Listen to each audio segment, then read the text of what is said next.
जदीद अंदाज़ ज़िंदगी सोशल मीडिया के बढ़ते हुए इस्तेमाल ने जहाँ लोगों के लिए आसानियाँ फराहम की है, वहीं कई खराबियों को भी जन्म दिया है, जिनसे बहुत बड़ी खराबी तलाक की बढ़ती हुई शरह है।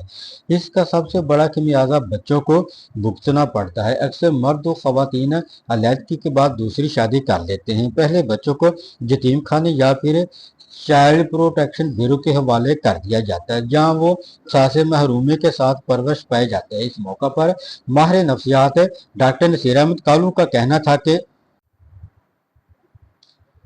आजकल इंटरनेट का राज भी है और रवाज भी है, ज़रूरत भी है और इंतहाई ज़रूरत भी है। लेकिन इसके बहुत सारे फ़ायदों के साथ साथ इसके कुछ नुकसानात भी हैं। फ़ायदों में ये है कि हम एक ग्लोबल विलेज बन गए हैं। पूरी दुनिया इंटरनेट के ज़रिए इसी तरह कनेक्टेड है जिस तरह से हम एक दूसरे के सामने बैठ के बात कर रहे हैं। मसलन इसमें वीडियो कॉल्स आ जाती हैं, कॉन्फ्रेंसेस आ जाती हैं या ग्रुप मीटिंग्स आ जाती हैं। तो बड़े आराम से एक बंदा अमेरिका में बैठा है, दूसरा इंग्लैंड में बैठा है, तीसरा पाकिस्तान में बैठा है और तीनों बैठे इसी तरह बात कर रहे हैं जिस तरह वो आमने सामने बैठे हुए हैं। उसके अलावा बिजनेस में इसका बहुत शेयर है। बिजनेस सारे का सारा ही तकरीबन इसी के ऊपर चल रहा है।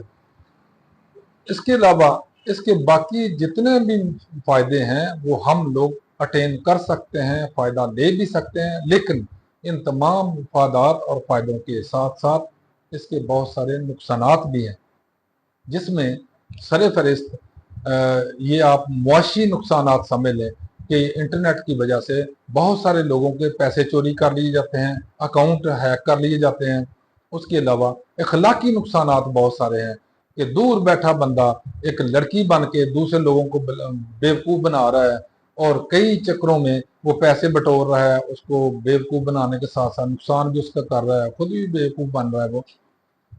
उसके साथ साथ अगर हम इसको मज़ीद देखें तो इसमें दीन के अंदर भी मुदाखलत आती है और बहुत सारे लोग दीन के खिलाफ प्रोपेगेंडा करते हैं जो पकड़े नहीं जाते, इसलिए उनका वो हौसला बढ़ता है वगैरह वगैरह। तो फायदे भी हैं, नुकसान भी हैं इसके। वालदैन की शफकत से महरूम बच्चे सासे कमतरी समेत कई तरह के नफ्सियाती मसाइल का शिकार हो सकते हैं। ऐसे बच्चों की परवरिश खसूसी तौर पर बहुत ज़रूरी होती है। कैमरामैन मियां सैफ रहमान के साथ वाश न्यूज़, फैसलाबाद।